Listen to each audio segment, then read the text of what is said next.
to commit to a life of celibacy is cruel and unnecessary.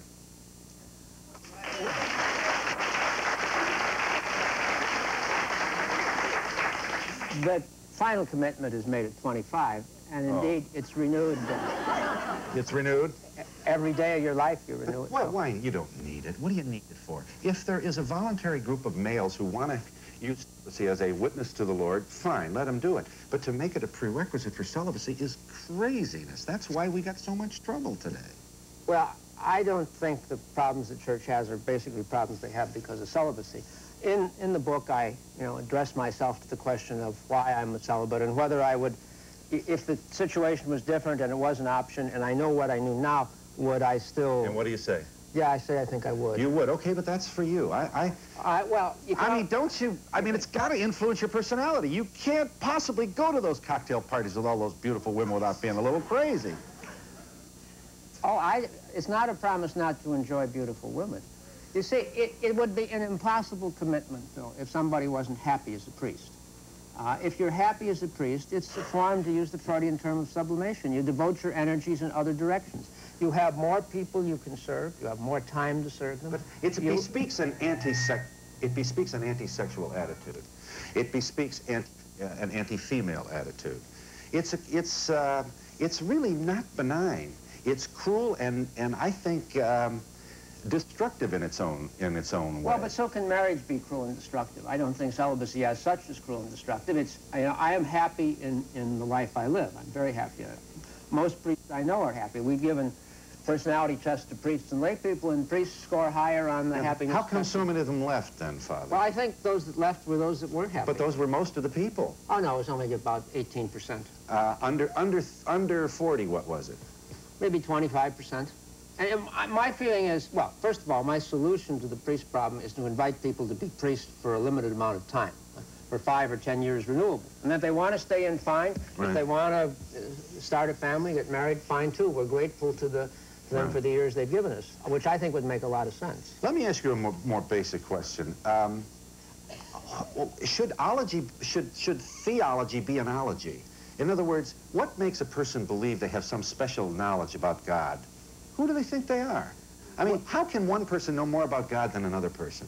I'm not a theologian. I'm a sociologist. But there are people out there who are claiming to be theologians. All a theologian is, I think, is somebody who is a professor, an academic who scientifically studies theology. He may not know anything personally about God. His personal life and his professorial life are very different. But the body of scholarship upon which he draws, or she, is the contributions of people who were similarly finite, who preceded him or her. So that the scholarship out there is the work of people who have to be honest and say they're not sure themselves. Hey, but the best knowledge about God we have from our own personal experiences of God, and from the knowledge that others who've had these experiences share with us. So religion is not theology. Religion begins in our experience of God, and we share it with other people in our stories of God. You find out about God from other people who've experienced him. Right. Then the theologians come along and reflect on that experience. And then the bishops come along and pass rules, which are presumably sent down by God. Win a trip for 4 to the 13th Annual Chicago Gospel Festival. There's a big difference between Catholicism as rules and structure and doctrines you have to believe, and Catholicism as a community and an experience of God and the stories we tell one another about God. Right. Nobody stays in the church because of the rules. Sex before marriage sometimes can be okay. True or false? We got him now. Watch him squirt. No, it's true or false. Sometimes sex before marriage... We're talking about rules, and if you're talking about the rule, there is a rule against it. Yes, true. But sometimes before marriage, breaking that rule is okay, and in God's eyes, not a sin. Well, that's between God and the person. So and it's possible confessor. then. It's possible. Everything is possible. Well, then why have rules? Because the rules set up norms and guidelines for human behavior. But you know, Catholicism is not a series of negative sexual rules. Oh, yes, it is. Oh, yes, it is. Some of us were taught that in school, but Catholicism really isn't that at all. The sexual ethics is part of the faith, but it's a peripheral part. The essence of the faith is an experience of God sensibility about God. But that's rhetoric, Father, and everybody says that, essence of God. I think it's important, at least for people who are visible and influential, like yourself, to appreciate that out there are millions and millions of Catholics who I think, in a very profound, faithful way, gave themselves to the church and now have been abandoned by that same church and, in effect, are listening to the liberal theologians out there saying, you didn't believe all that stuff, did you?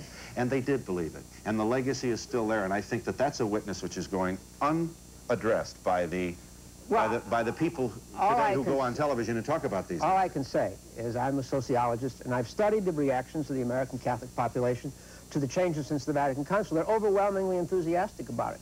Sure, people like you and I and other older folk. Less than 50% of Catholics go to Mass every Sunday.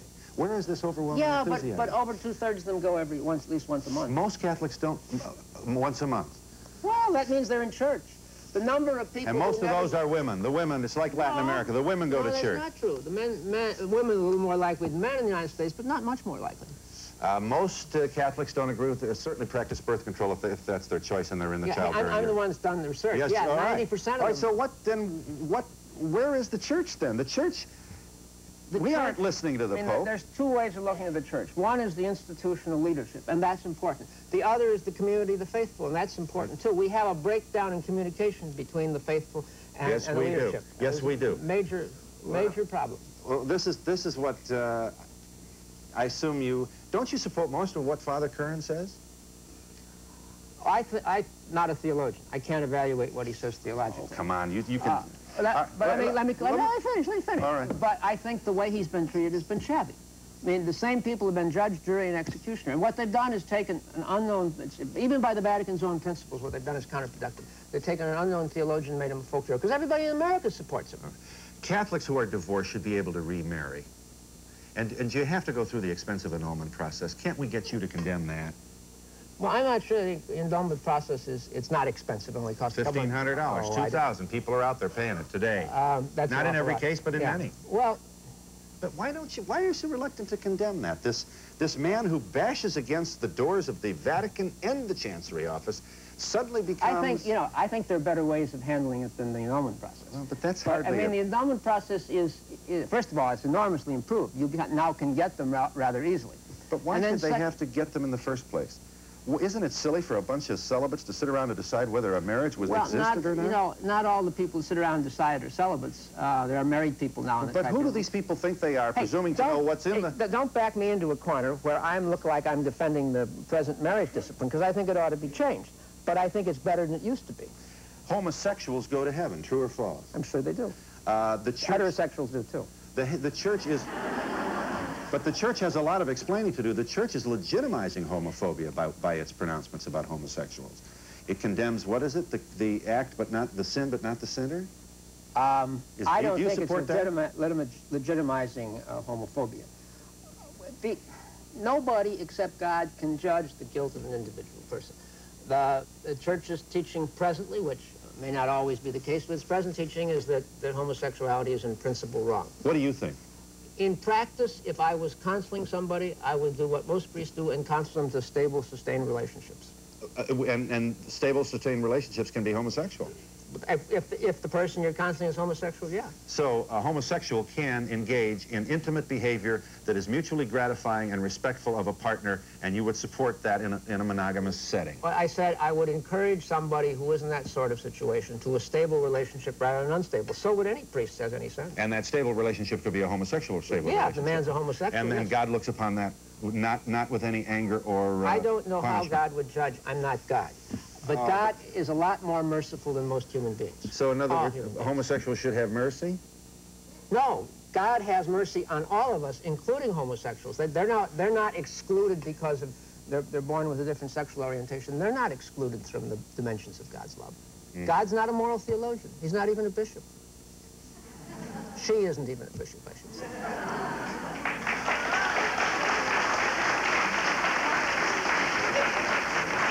Actually, she's Irish, Phil. But that is not that is not the legacy of Catholic theology. The legacy of Catholic theology is that God is a moral theologian, and he's watching every move, and you better shape up, or you don't know trouble until you get in trouble with God. God is the great accountant in the sky now with his own PC. Right, right. Well, some of us were raised that way. I just have to say that was a terrible distortion of the Catholic tradition. And I wasn't particularly raised that way. But Chicago may have been different than a lot of other places in the country. But the Catholicism, God isn't a moral theologian. Catholicism isn't a rule book. The Cardinal of Chicago, Cardinal Bernardine, won't take your $1 million. Imagine that. He's I not. have a hard time. I do not have a pipeline, I promise you, to the Chancery in Chicago or anywhere. But my guess is he's not taking your $1 million because it's money that was generated by the sale of books which include what he might believe to be erotic material that's the unbecoming creative work of a priest. As you say, highly inappropriate for a priest. Yes. Yeah. Well, I don't think that's a good reason for not taking money. I mean, the money is aimed at helping the poor kids in the black and Hispanic schools, the hardworking priests and sisters and nuns who staff those schools. And you could take the money for them and simply say, well, we take the money, we don't approve his books, but we take the money. I think the reason that wasn't said, if indeed the books are his problem, was that would offend and anger the people that read the books and don't think they're that way at all. And the overwhelming majority of the readers don't think they're steamy, don't think they're... You're also suggesting that the Archdiocese of Chicago has accepted money from a lot of evil people. Oh, I said the church has taken, not just the Archdiocese. From Union Busters? Well, I said the whole church is taking money from all kinds of different people. I may be a historical person. I may be the first one who's offered the church money, and they turned it down. I don't want to go down in history for that, but I mean, I think I'm probably the first one that's done it. It's an interesting experience. The book is titled Confessions of a Parish Priest. Its author is Andrew Greeley. We'll let this audience in on this, and we'll be back in just a moment.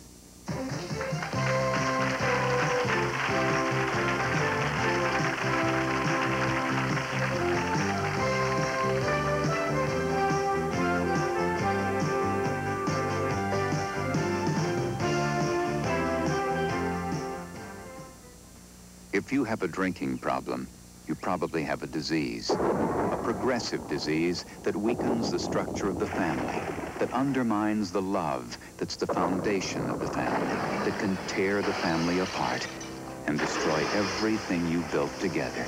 A progressive disease called alcoholism. So next time you feel like reaching for a drink, reach for the phone instead. Call Care Unit. Nobody cares the way we do.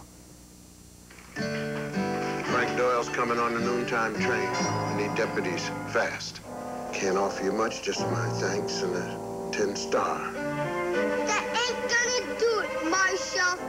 Okay, how about if I throw in some smooth, creamy Jell-O instant pudding?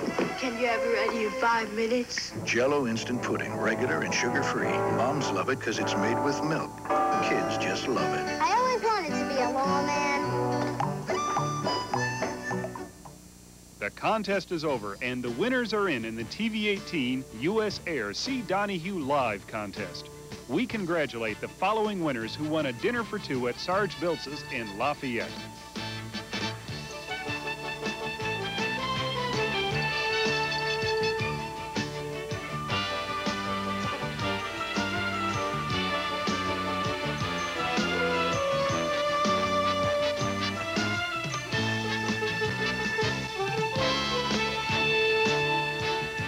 And now we present the grand prize winner. It is Deborah Faye McClure of Wolcott, Indiana. I seen the contest on the Donahue show, but I never thought I would win. Deborah wins a trip for two on U.S. Air nonstop to New York City to see the Donahue show live. We've never been on a plane trip before, and it'll be a lot of fun to go on U.S. Air to New York. TV-18 and U.S. Air thank everyone who entered the See Donahue Live contest.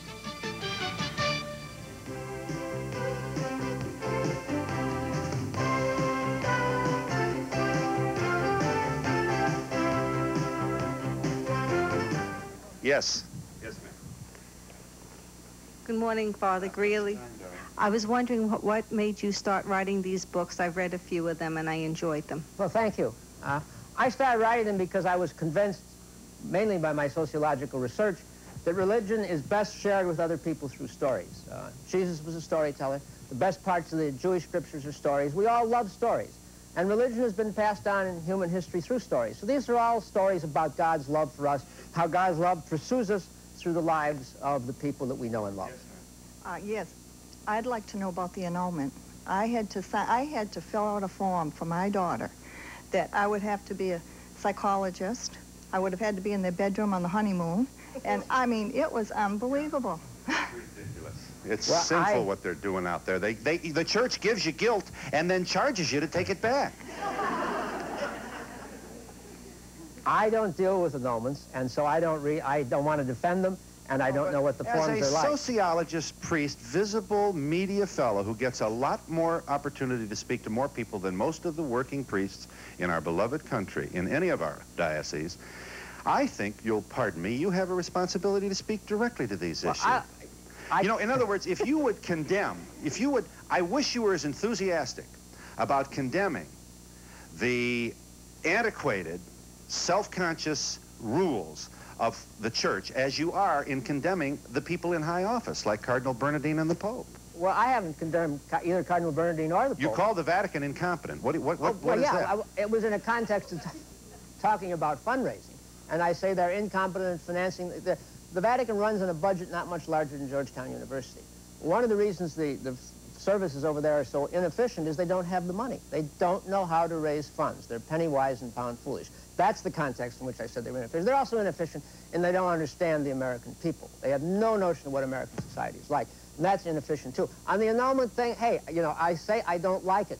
I mean, I'd like to see it changed. There are very, very few parish priests in the country today. If a couple comes in and wants to get their marriage straightened out somehow or the other and don't want to go through the Chancery office, there's very few priests that will insist that they go. I've read two of your books, Cardinal Sins, and the one relating to two priests, one who married while he was in the service. The message I got from that second novel was that you were in favor of priests marrying, which I happen to agree with. I happen to think that if you're going to counsel people, you have to experience that in order to help them. Well, I've done some research on the relationship between priests and people they counsel. And it turns out that for women and for their husbands, if they have a confidant relationship with a priest, it improves for both husband and wife the quality of their marriage relationship. So there is something special about a celibate that enables him to give a kind of counseling other people can't give. As my sister says, what makes people think that married men are all that sensitive to women either? I think it gives us a perspective. But it also gives you no soldiers in the ranks. You don't have enough priests. Oh, we'd have enough tomorrow if we'd ordain women, which I think we ought to do. Father Greeley, I've read a lot of your books, and I was just wondering, why are your covers so provocative? I've recommended them to people, and they look at me like I've got dirty ideas or something. I don't think the covers are provocative, and the readers of the books don't think, I mean, ones on whom I've done research don't think they're provocative either. They think they're beautiful. The woman in the Cardinal Sins, the half-naked back of a woman in the Cardinal Sins, it's a self-portrait by a very distinguished young American artist. It's hung in museums all around the country. It's good art. Yes, it attracts people to the book. That's what covers are for. But it's not exploitive, and it's not immoral. It happens to be a good, attractive picture of womanly beauty. No, but, Father... Phil? Father, you deal with this criticism by saying you don't believe it. I don't believe. You know, Father, your books are purient, and the covers are erotic and not becoming. No, they're not. Next question. Well, I don't think they are. I mean, what more can I say? I don't think the cover of the Cardinal Sins, for example, it's erotic. I'll admit it's erotic. Life is erotic. I don't think it's pornographic or suggestive or inappropriate. I wonder how many priests, because of having to engage in celibacy, instead resort to other methods, such as homosexuality, amongst priests. What do you think? I think it's quite frequent that because they can't express their urges to women, they have to express them to other men. And this imposition of celibacy instead is making more and more priests into homosexuals. I don't think celibacy makes people homosexuals. Homosexuality is a personality orientation that comes very early in life. So I think there are some gay priests, probably more than there was at the time in the past, but I don't think they're typical. I think they're a minority, small minority. I'm from a religion, non-denomination, the Church of Christ, and we study out of the New Testament. I would like to know, does the Catholic Church, where are you taking your rules from, such as a priest not having a wife, because the Bible does not teach us that. You know, why aren't you taking things directly from the Bible? It does not teach us, that's contrary to the Bible, that you do, you know, it says, be fruitful and multiply. Well, first of all, there's lots of married priests in the church. All the Greek Catholic priests are married. The Asian Catholic priests are married. It's only the Roman Catholic Rite where there isn't a married clergy. And for 1,000 years, most of them were married, too. So it's nothing against the religion. It happens to be an ecclesiastical rule. I mean, I think, looking at my own life, I think I've done more good. Whatever good I've done would have been much more difficult to do if I had a family. But it's a rule that could be changed tomorrow. He's skirting the issue. He never answers the question directly. It's okay for one sect to be married, but not the other sect. It either is or it isn't. Yeah. And it's not, you know, what she said. I'm sorry if I can answer on that. It is all right for some dimensions of Catholicism because it doesn't happen to be a disciplinary rule. Is it good or is it bad for priests to marry? Sometimes it's good, sometimes it's not good. I mean, reality is gray. You can't... That still is not... You're not speaking to the issue, Father. Okay. Do you want to continue the rule of celibate priesthood for the Roman Catholic faith? Yes. In other words, you can't be a priest. It's a rule that could be changed tomorrow, too. But you don't want to change it. He doesn't want to change it. I want to change it, no, but I think it could be changed. He doesn't what? He wants to remain celibate. He doesn't want everyone else to have to follow him. Yes, he does. He wants it to be a rule. Everybody wants to be a priest, but I think people should be asked to be a priest for 10 years. I was brought up to believe that priests are not supposed to be married. Now, if if priests are going to get married, why can't they just hold a normal job like every other married person, have kids? I mean, I can't see a priest married. That's the way since I was born. You don't want them married? No, I don't think they should get married. They're supposed to be, you know, dedicated to the church, not to wife and kids. You don't want him talking. You don't want him talking to his wife after you go to confession to him. Yeah. I'd like to know what you feel the benefits are of celibacy. Okay, I think there are 3 benefits. The first is that it frees you up to do more. It just gives you more time and energy. Then CEOs should be celibate. Talk show hosts should be celibate. Just think how much better my show would be if I were celibate.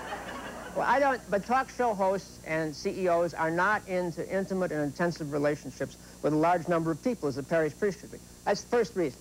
Second reason is that celibacy is a sign. It stands for a world that transcends this one.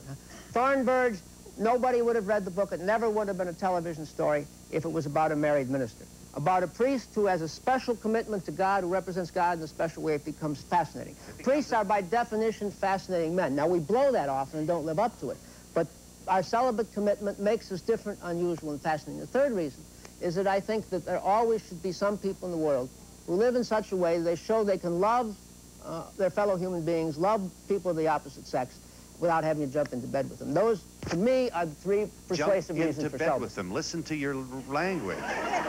Jump into bed with them. Sex is something you have when you jump into bed. That's dirty, Father, and that's not the kind of sex we're talking about. We don't want you jumping. I wish you had said the sack, jumping into the sack. That's even better. We would, some Catholics would pray for the day that a priest might, if it be his choice, enjoy the wonderful experience of mutually satisfying intimacy with the person that he loves. You can't believe how neat and wonderful it can be. It'll make you a better person.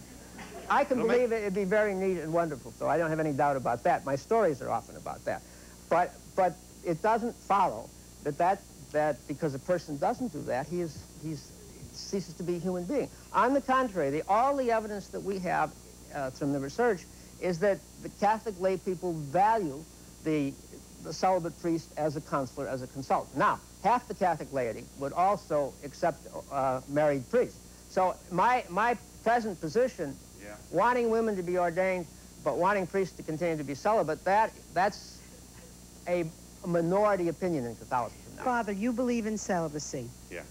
I believe in God. I would like to know, how do you get such wonderful books written and so explicit without experience? Yeah. I guess I have a good imagination.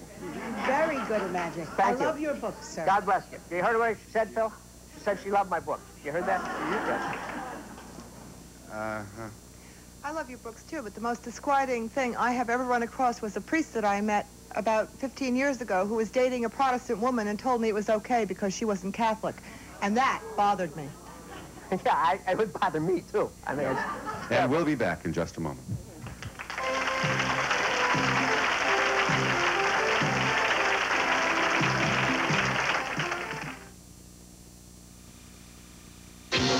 Dairy Queen.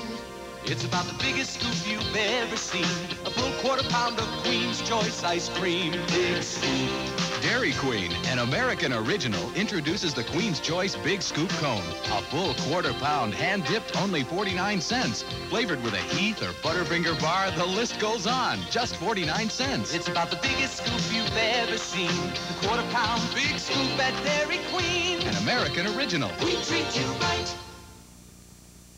Home is where the heart is, especially when you're sick. Convicare rents and sells hospital equipment to use in your home, and while you're recovering, Convicare files your insurance claim promptly and accurately. They know Medicare, and they want you to receive all the benefits you have coming under your insurance program. Because home is where the heart is, rent or buy hospital equipment from one of these Convicare centers. Wells Yeager Best in Lafayette, Dexter Pharmacy in Logansport, Denny's Pharmacy in Fowler, Goodland, and Otterman. Bill Defoe says, listen. Listen to the heartbeat of America.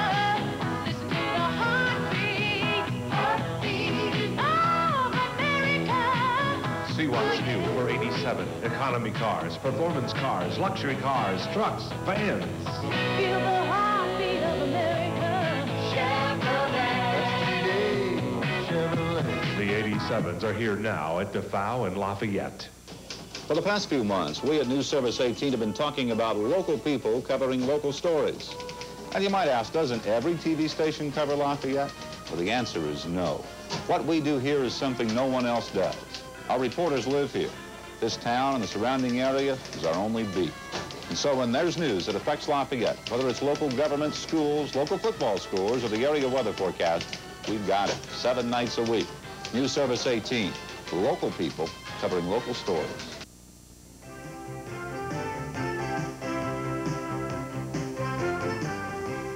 I assume you think it's okay to practice birth control and still be a good Catholic.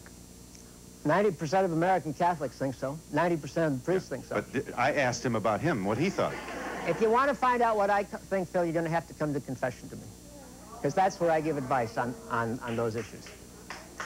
And I give him a very light penance, 1 Our Father and 1 Hail Mary, if he goes to confession. Not publicly, after the show. There are women in the third world who are being told by the papacy that they cannot protect themselves from pregnancy in an environment that does not reach out and help a family raise a child. Don't expect me to defend that. So this is not a small question. So that when not. a leading Catholic person steps forward in 1986, a person who has a reputation for banging up against the barnacles of the church establishment declines to answer that question on television, you'll forgive us for being just a little bit impatient with your coyness here.